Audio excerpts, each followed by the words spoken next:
Hello and welcome.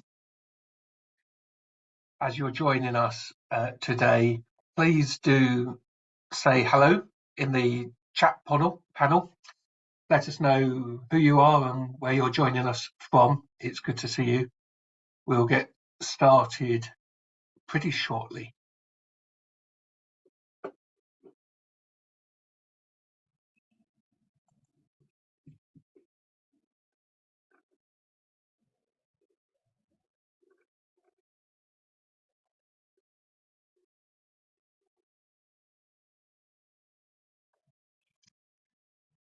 Hello everyone, welcome.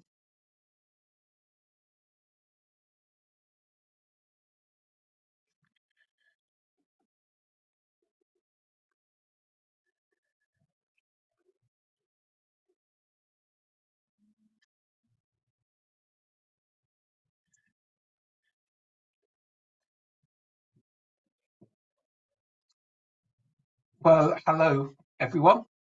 It's 3 minutes past 1 and we have a good number of attendees.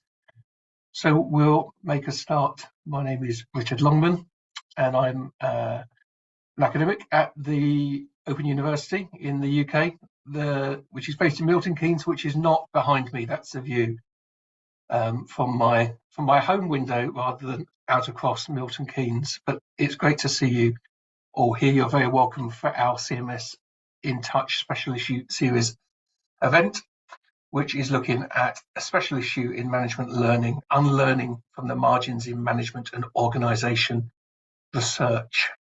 We're really pleased to see you here and to welcome 5 of the guest editors for the special edition who are going to present the edition for you to give you some insight into what they're hoping to attract. And then there'll be the opportunity for some questions and answers. So I won't take up any more of your time, other than to say, if things occur to you as you are listening to them and you would like to ask a question, pose a question for them to address at the end, please do that in the Q&A function at the bottom of the screen. Not in the chat, but in the Q&A function. That will be great. So I'm now going to introduce Lina and Emanuela and Annalisa and Margarita and Grace, who will present the special issue for you.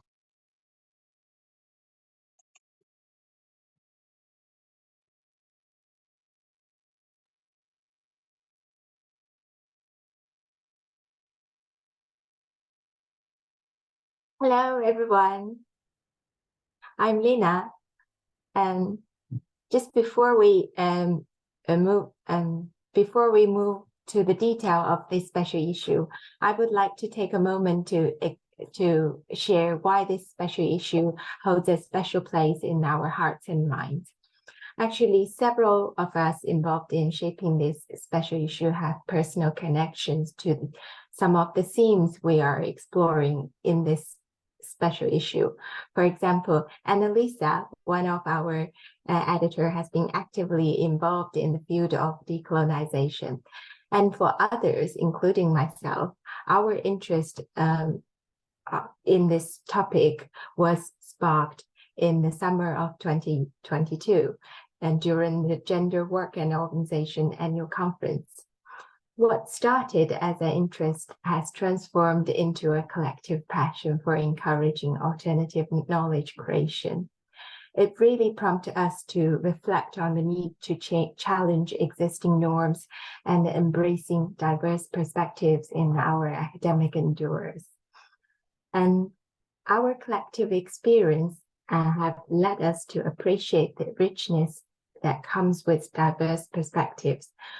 And we recognize the importance of amplifying marginalized voices, valuing their experiences, and reimagine how knowledge is created to foster a more inclusive academic environment. And embedded in our individual journeys is really our shared commitments. Many of us are actively involved in research around marginal groups. Jenny Williams, who's not today with us due to time differences. And for example, she actively involved in researching disabled group, seeking to address power dynamics within the organization and contribute to positive change. And speaking of Jenny, and I'm just gonna make a quick announcement. There will be a South Hemisphere event hosted by Queensland University of Technology in the coming months, and the date is to be confirmed.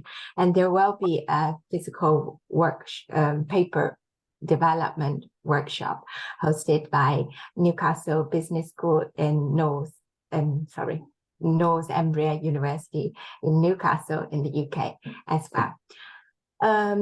And that's all from me. And I'm going to pass on to Grace, who's going to tell us a bit more about the aims and scope of this special issue. Hello, everyone, and glad to see you joining us. I would like to introduce a bit about our special issues, aim, scope, and what we wish to engage in this special issue. As you can see from the title, I would like to talk a bit around how we use and how we perceive the margins.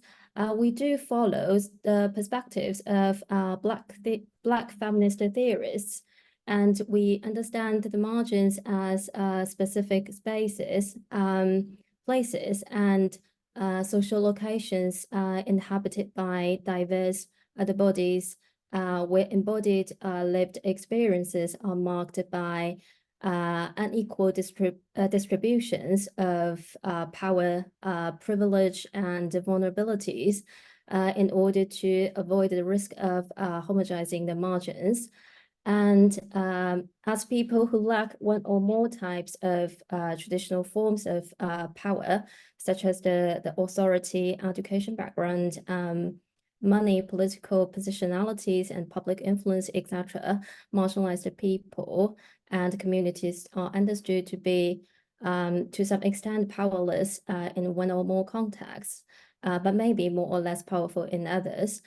So by offering a perspective where we believe that marginal spaces could offer radical opportunities for knowledge transformation, understanding the experiences of bodies that are essential to a broader group or collective identity, but stay outside of the main body, is made possible by incorporating marginal areas.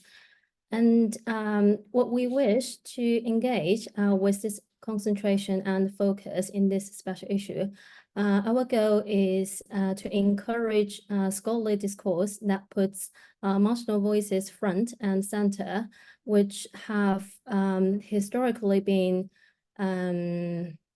underrepresented in the academic knowledge production, learning, and understanding. And this aligns with the aim that we want to give more voices to the unique collective and epistemic voices of those who are marginalized. So for instance, those who may not in their lived experiences of marginalization exemplify white, masculine, heteronormative, and colonial ideals. By doing this, we hope to shed lights on how and why a deeper understanding of the ways in which social identities and the settings could influence individual subjectivities, could enhance our understanding of how and why we learn in the study of organizations and management in general. And to do so, we want to depart from the dominant epistemologies inspired by Western thought, joining scholars who challenge how Western epistemological approaches and mainstream organizational theories tend to reintroduce and reproduce colonial beliefs as a set of tools for the privileged actors to dominate marginalized communities. And in this special issue, we wish to engage more with post-colonial, decolonial, feminist, queer, and other alternative perspectives to promote reflexive, engaged and engaging scholarly debates around process of knowing, unknowing, learning and unlearning from the margins. And that will be all for me, from me. And I would like to hand it to our collaborators and the co-editors to shed more in details around decolonization and epistemological alternative epistemological approaches that we wish to engage in this special issue.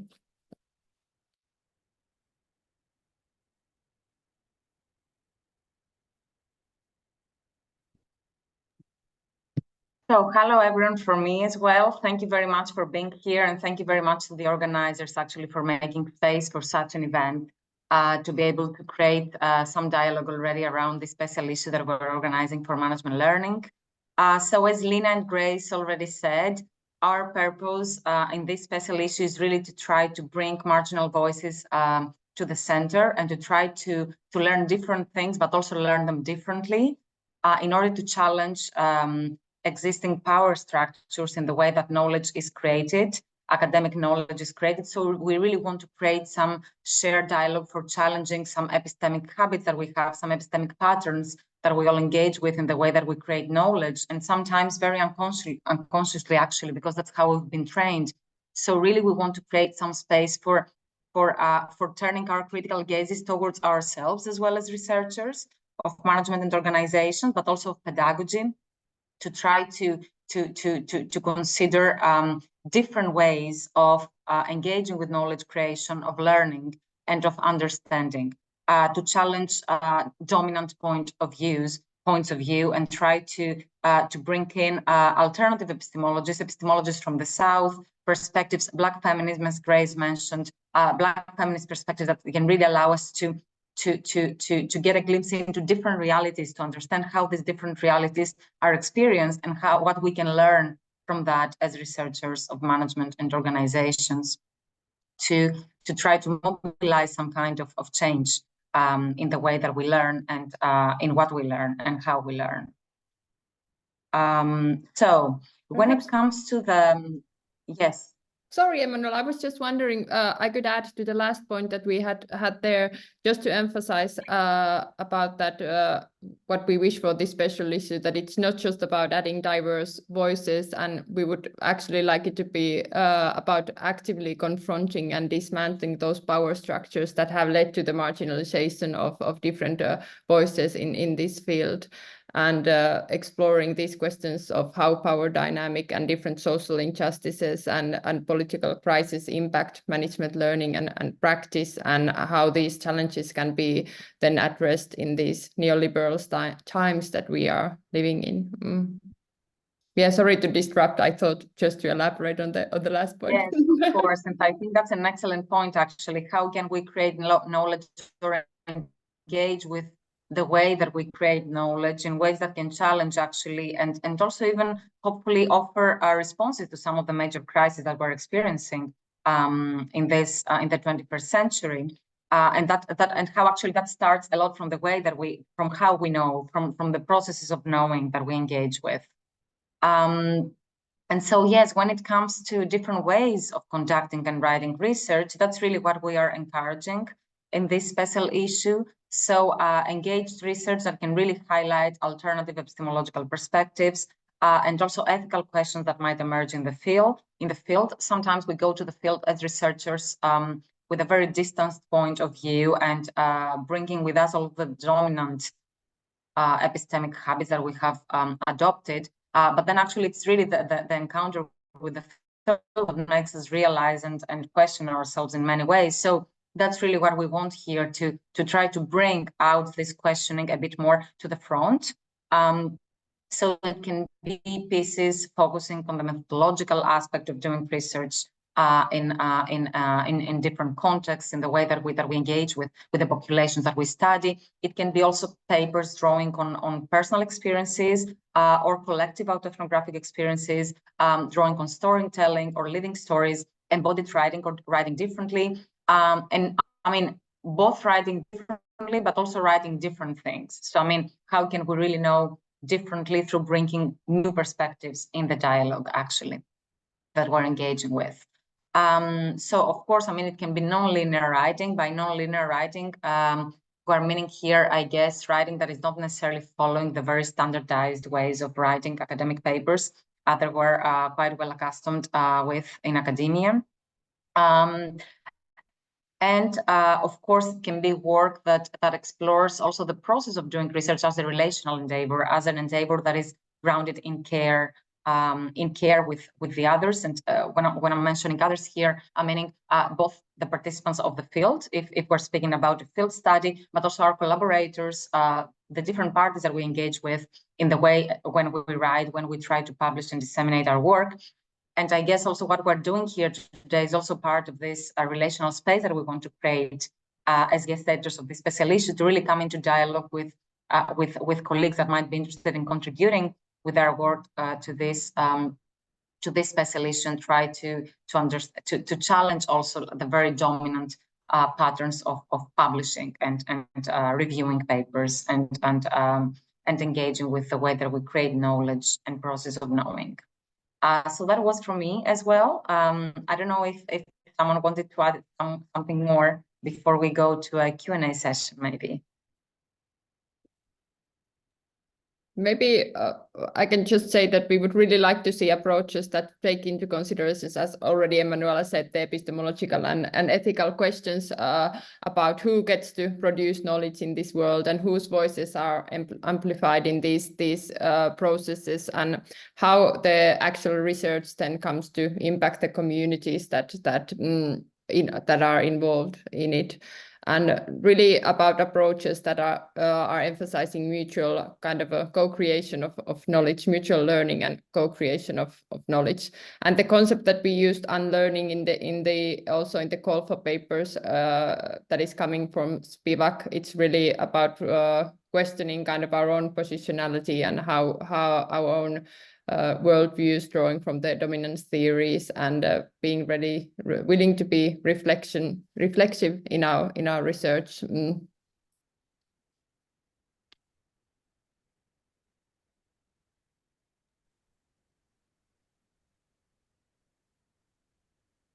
Before we move on to the Q&A, and David Jones, and one of the associate editor of Management Learning, is going to share a bit more about the expectation from Management Learning. David, are you there? Oh, yes, I am. Yes, I'm just wanting to, if I can, try and put some slides up here. So if I can't, I'll just speak a bit. So let's see.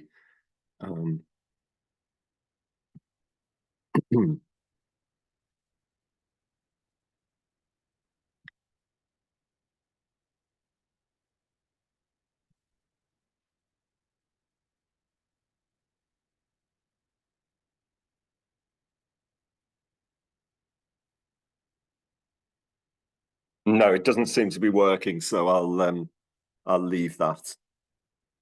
Can everyone see me? Okay. Yeah, well, but so sorry to interrupt, but maybe it will be good if we stop sharing the screen. Yes. Yeah, that's better. Okay. So I'll just introduce myself. I won't be on for long. This is your stage. I'm as already been mentioned, I'm one of the AEs for Management Learning. I'm David Jones from Northumbria University. So I'm representing Management Learning. We're really delighted to be part of this special issue, and to we really encourage people to submit to the special issue. Just to say something about Management Learning for those people who don't know. We're a fully peer-reviewed, double-blind journal with contributions across management, organisation studies, and right across related fields. So we pride ourselves on being multidisciplinary and interdisciplinary. Really, I'm picking up on this notion of not only giving voice to marginalized minorities and intersectional bodies within this idea within the context of neoliberal times. We're really interested in also contestation. So any papers that do both, I think, are really welcomed. We've got a long tradition within management learning of publishing, and our readership are really interested in not only representing and giving voice to people who are historically marginalized, but also looking at pathways of contestation, like what has already been mentioned. So we're a journal which embraces critical reflexivity. We've been run over for well over 50 years now, so a long tradition of scholarship. We try to avoid articles that serve the view that research is like painting by numbers. We're really interested in tackling societal challenges that make you think quite differently about the problem as well as the solutions. We've got quite, in terms of, I noticed that the special issue team obviously is very eclectic and very, drawn from different parts of the world. And this notion of, and is represented within the editorial team of management learning. We've got people not only from the US and UK and Europe, but we've got associate editors and editors from Mexico, from Brazil. So we're really embracing of trying to give voice to different communities that maybe historically have not really felt like they have a voice. So I don't want to say too much more. We're very open to theoretical perspectives, embracing critical, post-structuralist, feminist, interpretive, phenomenological, discursive, semiotic, and aesthetic perspectives. Methodologically, we're very open to ethnographic, discursive, deconstructive, narrative, survey, and case study methodologies.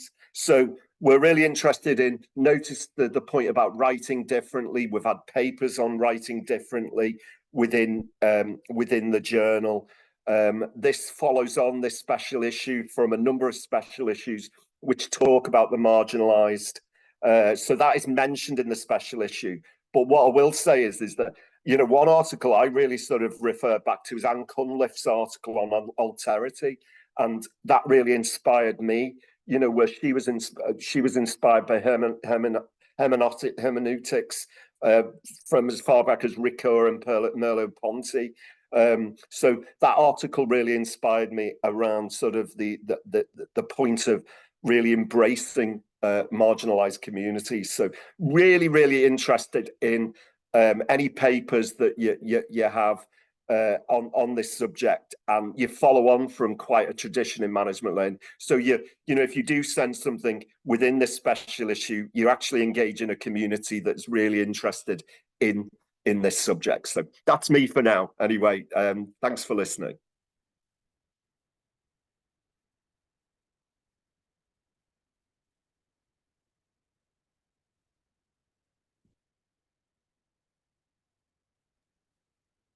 Thank you very much, David. So maybe we could go into a Q&A session to see if there are any questions from the colleagues joining us from different places from the world. Thank you so much for making it. Actually, with the time differences, it's sometimes very complicated, but it's really appreciated.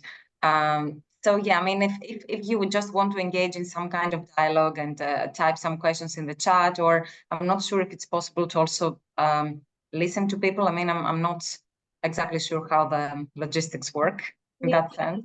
Yeah, we do have received some questions in the Q&A box, and I will read it through.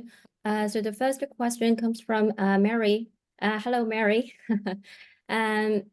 Thanks for organizing the special issue. One dimension of power in academia is related to English as primary or only language for publishing. Any thoughts about this for this special issue? Are you willing to publish English and non-English versions of the approved papers in the journal? This could improve access to non-English readers. Yeah, I could, yeah. Annalisa, please go ahead. Yeah. No, I was saying you can go ahead, but I was also thinking that we might want to also hear the opinion of the representatives of the journal for this question before we give our own answer.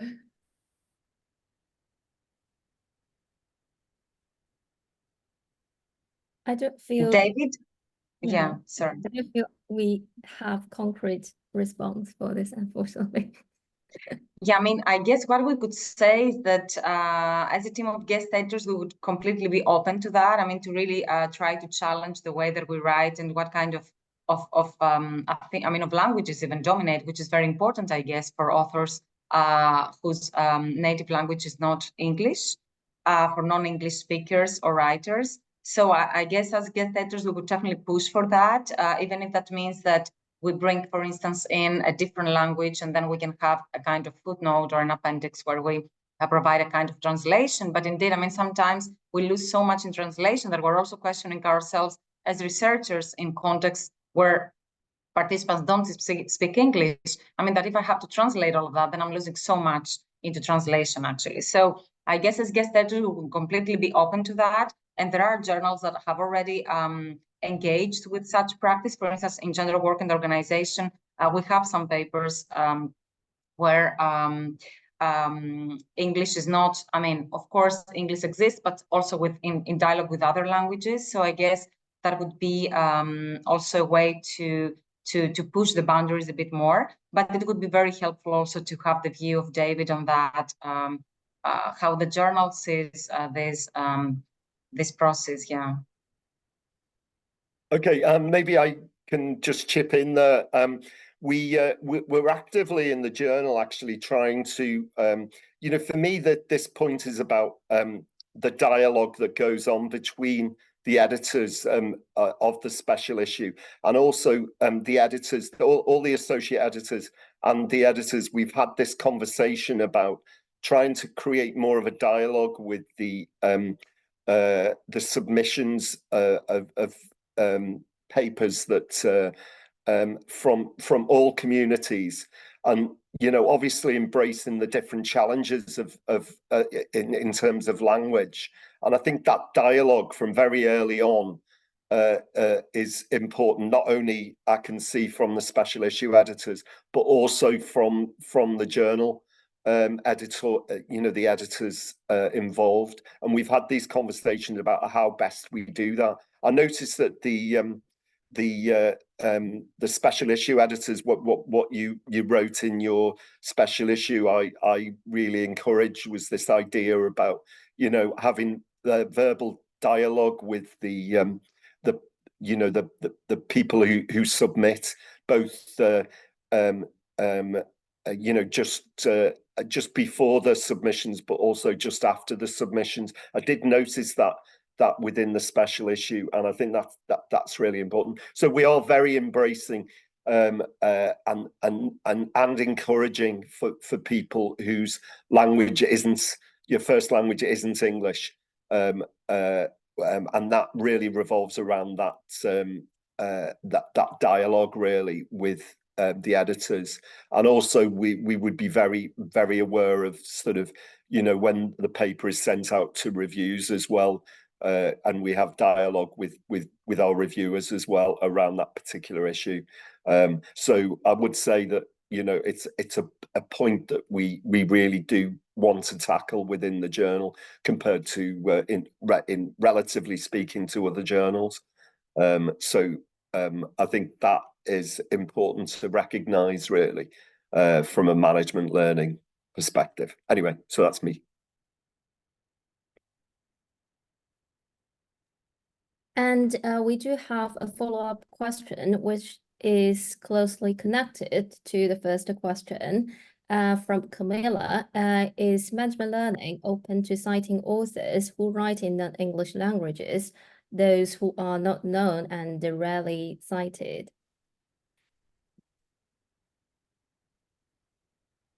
Yes, we are, most definitely. I think that's one of the embraces we're trying to encourage within the journal. Yeah,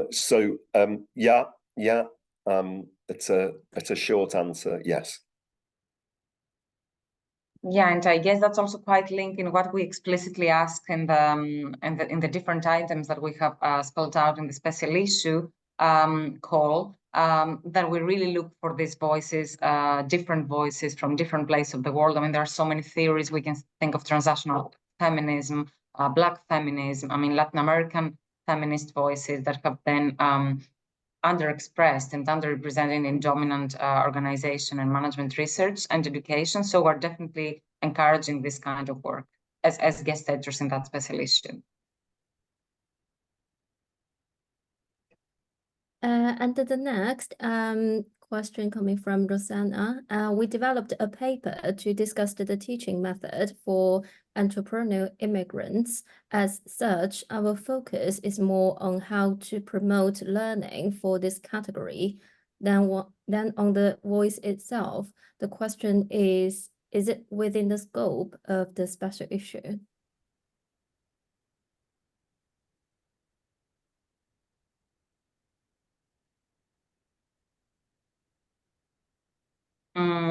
So yeah, would someone like to take that question, or should I give it a try? Go ahead, Emanuela. If I can, I will complement what you said. Yeah. Go ahead. Yeah, so if I understand well, I mean, I'm not sure what are the dynamics between the extent to which the participants' voices are coming to the front in that paper, or it's mainly the researcher's voice that is developing an argument based on what happened in the field. I guess this is quite case by case as well on how the paper is framed and what is really the objective of that research. There seems to be a dynamic there between how to promote learning for this category than on the voice itself. I guess the voice is the participant's voice. I guess we would be very, we would encourage actually research that tries to bring out also the participants' voices in ways that that do justice actually to the research experience itself.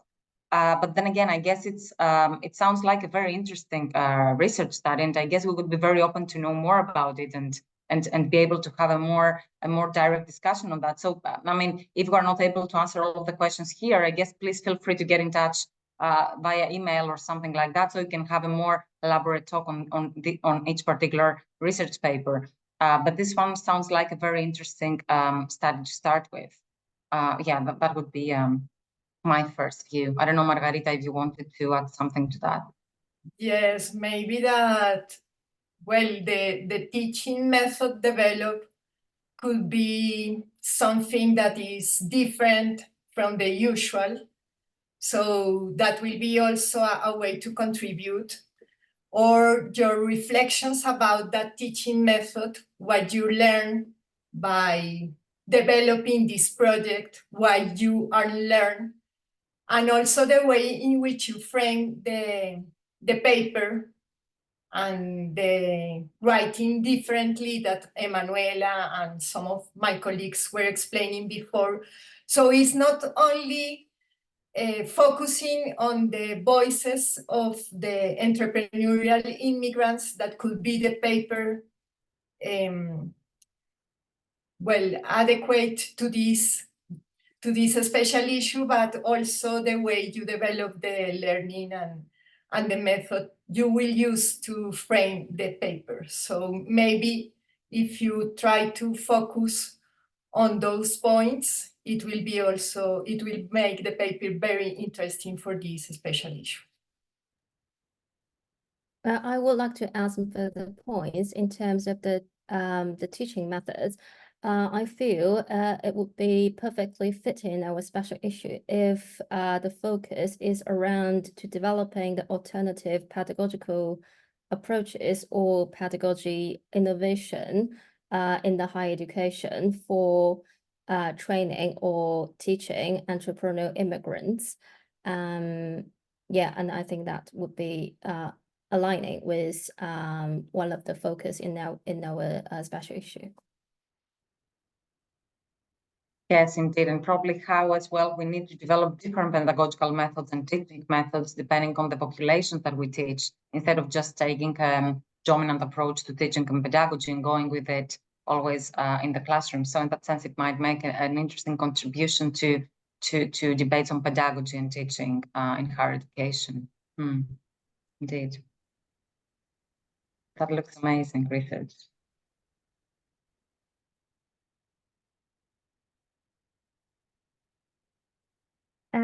The next one comes from Vera. When you talk about marginal voices, would you consider including more than human voices? I think the answer is yes.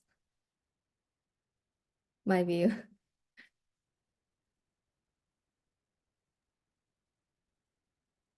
Yeah, I guess completely. So we would be open to any kind of perspectives that are also decentralizing a bit the human subject, to consider its relations with the surrounding world and the social materialities involved. It could be feminism, new materialism. It could be ecofeminist perspectives, and any kind of perspectives trying to bring in new ways of knowing and doing research and learning.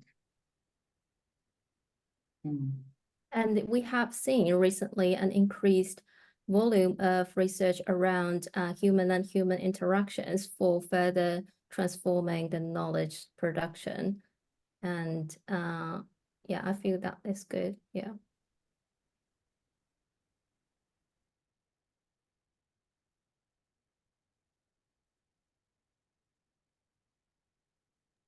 And there is a suggestion from Richard Race. I don't know if you see it.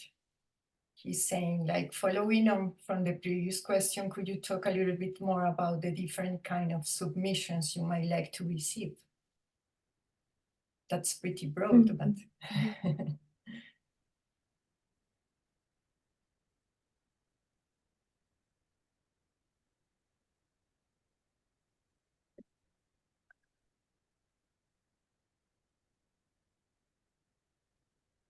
so shall we summarize a little bit about what we would like to?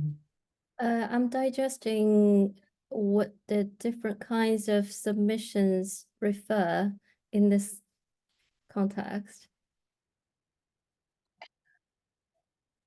Hello, I'll just pop in and explain my question. I was very interested in the response you gave to the previous question, and I wonder if you have imagined different types of submission that you might be like to receive.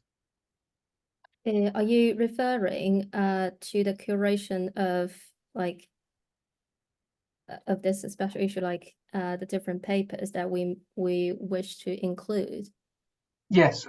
What are the different types of submission that might be out there? Because there was the question had been around one that was focused particularly on entrepreneurial immigrants and the learning nature of that, and the particular kind of topics or areas that might come together within this issue.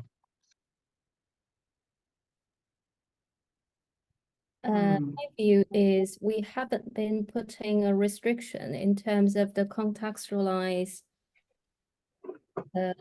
for the field, like the entrepreneur immigrants or other contexts, as long as those has been framed in the management learning that aligning with the main goal and the scope of this special issue to engage with the dialogue that we wish to transform. And that I think that would be fine. Okay, I was also thinking empirical, conceptual. I was just giving you a bit more scope to, whilst we're waiting for more questions to come in, to talk about the kind of the papers that might come across your desk. Yeah, I guess empirically and methodologically we are quite open, but also theoretically. And indeed, I mean, our scope right now in the call for papers is a bit broad in the kind of knowledge and themes or topics that we would like to discuss. And I guess that's also something to maybe be concretized in dialogue with the different submissions that we will receive going forward, to really see what submissions come our way, and then I mean how we can create a special issue in a way that papers speak to each other in ways that advance the objectives of our objectives in that special issue. So I guess that's also something to be concretized. I mean, that's my gut feeling, but I mean, I don't know if there are any other responses to that. Yeah.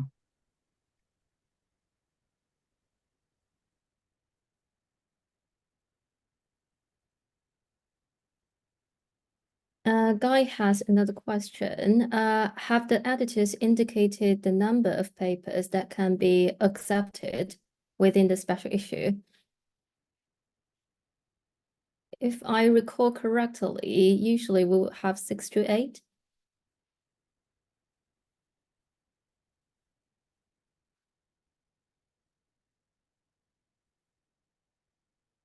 Like for the curation of the special issue.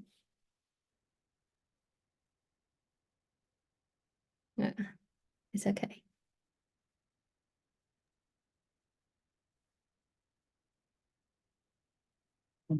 And we haven't been putting in the limitations in terms of whether it's a short paper or long papers. So I think that gives some sense of flexibility in terms of 6 to 8 or something. Yeah.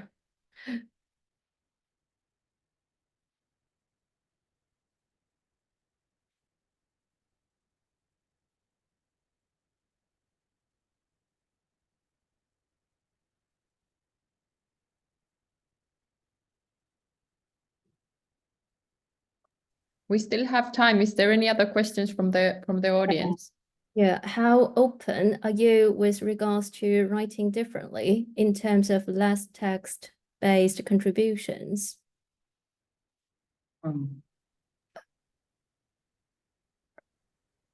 I would say really open to these kind of contributions, but of course we would need to know a bit more the less text-based. Do you mean including photographs and or other kind of a material? Yes, definitely open to those. Yeah, or maybe videographies or any kind of art-based work that might speak differently of the discussed realities.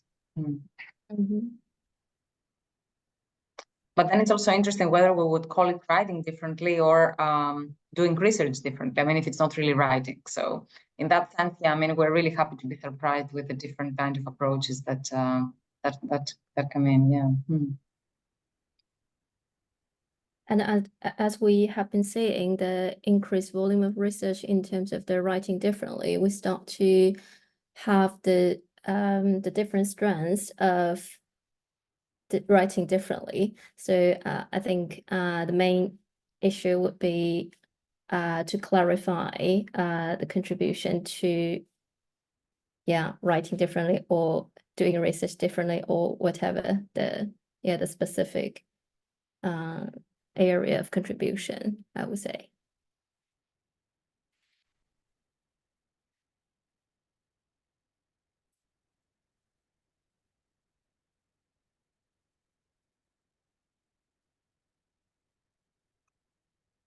I wonder if there are any.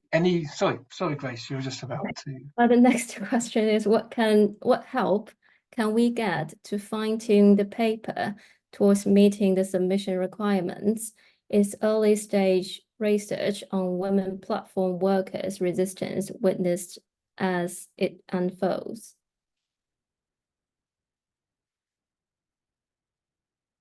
As mentioned at the beginning by Elena, we do have some following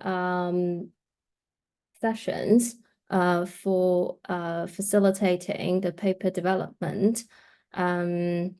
so one of our co-editors, Jenny Williams, would be organizing something around the global in the global South to further develop the ideas of papers. And myself and David are planning to have something similar, but in the face-to-face approach to have the paper development session for further discussions. Should you wish to further discuss and to fine-tune the paper towards the submission.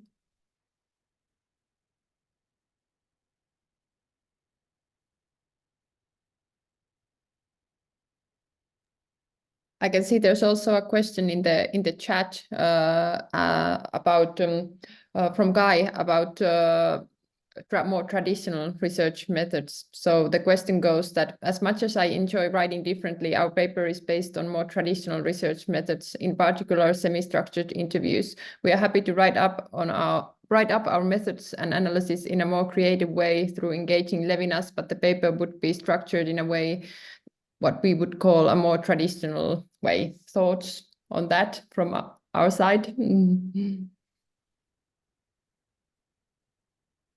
Thank you for asking that. I mean, if I may try to respond to that, I guess the idea is not to force into the paper something that doesn't feel good or organic for that particular research. So I mean, in the same way that we're open to alternative perspectives, we're also open to any kind of research. So I mean, if you feel that that it does more justice to your paper to develop it in a more traditional way, as you put it, then I mean, I don't think that you shouldn't do that just to make it look like a writing differently piece. So I mean, I don't know if that makes sense, but I mean, I guess my approach is always to go for the more organic way of developing the writing based on the theoretical inspiration, the methodological inspiration, epistemological inspirations. So yeah, I mean, I wouldn't force a research into fitting to a particular space if that's not what it wants.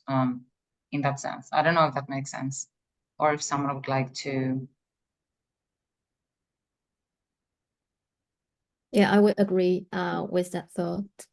Yeah, so we don't need something that's specific, like purposefully to fit in writing differently. And this is this is what we wish to engage with rather than targeting for this special issue.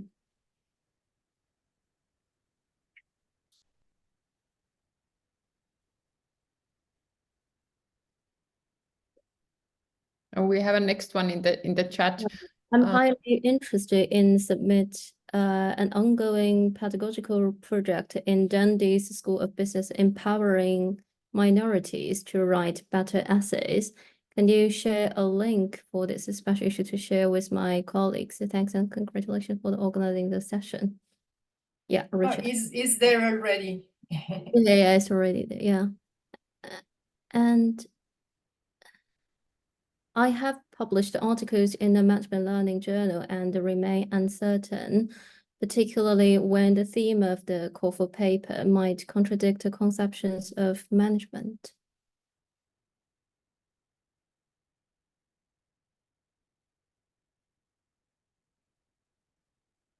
That is from David. So David maybe could develop a little bit about your comment or question. Our question, yeah.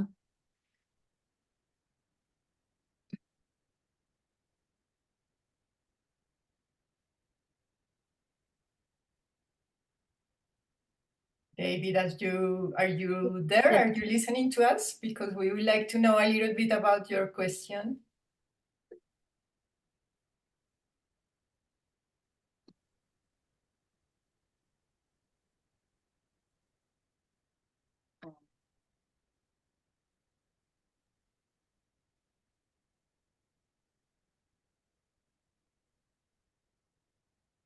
It seems that no. Yeah.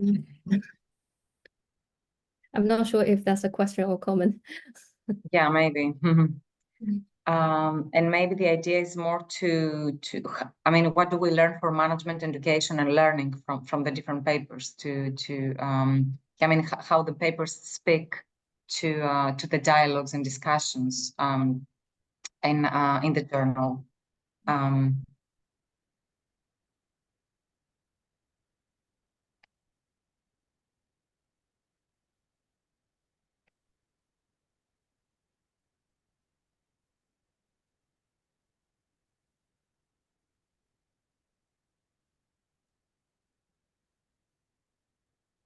Alex, would you like to say something? Yeah, I was wondering the same. Hello, yeah, sure. I'm happy. I was just wondering if David Jones wanted to come in, but I'm happy to also chip in because I happen to be another Management Learning Associate Editor present. So just on the question of what is management learning, perhaps a better question of how does Management Learning Journal understand management learning and what is included and what is excluded. So for a very long time, I actually failed of my career. I failed to engage with management learning as an author because I thought that this conception of management learning was quite narrow. And I was completely wrong because when I did start to engage more, I discovered that it's in fact very, very broad. So it's not just about education. So it's not just about pedagogy. It's about knowledge as well as learning in very broad forms. So your special issue, in fact, fits super well into that, including knowledge more broadly as produced within business schools in particular. And there's been quite a lot of work published in management learning on business schools. And academic careers, as somebody who writes about academic careers a lot. So that fits in really well. So anything really on academic praxis within business schools, anything about knowledge and learning, it's not very sort of how do managers learn. So I hope that helps and answers that question. It's very, very broad, basically.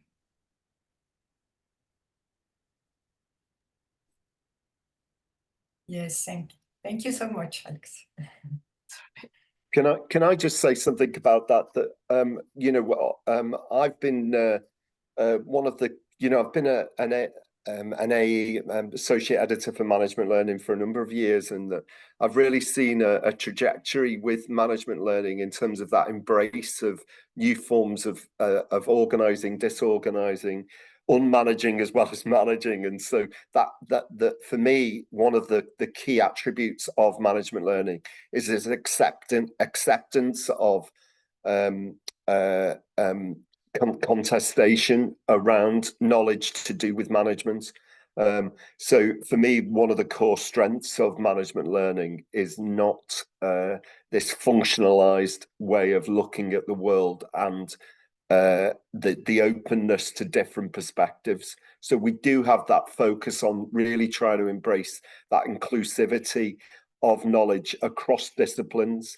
We're really interested in trying to embrace disciplines that you wouldn't necessarily associate with the wording of management learning, you know, and it is really important. That's sort of the focus on unlearning as much as and unknowing within a lot of papers that we've published. So yeah, very much interested in looking beyond the sort of norm, the norms of publishing in this area. So I hope that sort of draws on the sort of, you know, what I see as the trajectory of management learning, and being able to open up to these new alternative perspectives and perspectives that you wouldn't necessarily associate within the management area.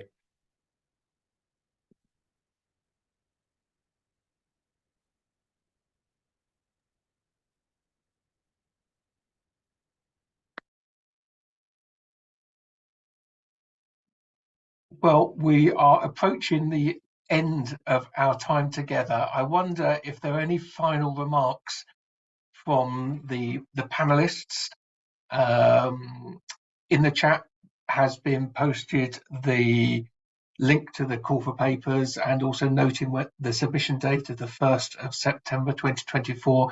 Are there any concluding remarks you'd like to make to our guests today?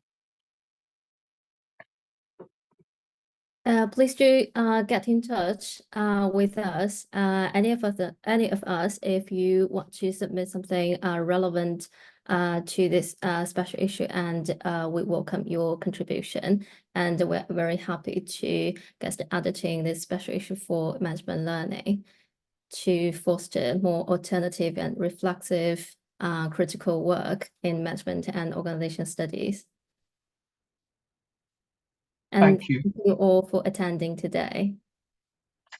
Yeah, thanks, Grace. On behalf of CMS InTouch, I'd like to thank you for your time, and for your editors, guest co-editors who are not able to join us because they're sleeping elsewhere in the world. But thank you to you, Grace, and to Lina and Annalisa and Margarita and Emanuela for your time. Thanks to David for popping in and out to aid us, and to Alex for her ideas as well, and also to Sarah, who you can't see but is behind the scenes making everything work. And she's just put up for me a reminder of the two things really. Firstly, that this will be available on YouTube. So if you want to go back to re-listen to any of the points that were made, then we'll make that available to you and publicize that too. But also to highlight just some future CMS InTouch events. On the 8th of February, we have Critical Thinking in Human Resource Development, a new book. And then on the 29th of February, one on a new book on the projectification of organizations, governance and societies. If that interests you, then you're very welcome. This has been a hugely powerful session, a tremendous special issue, bringing forward some really valuable work. So thank you for your work on that, for bringing that to us. I think that is it for me. We're going to give you 1 minute of this hour back. Wishing you well. Thanks a lot.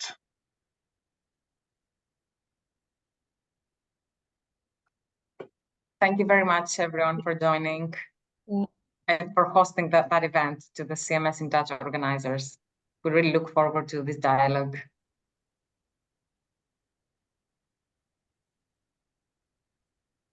Thanks, Richard. Thank you. Thanks, David. Cheers. Looking forward to some great papers, hey? Look forward to.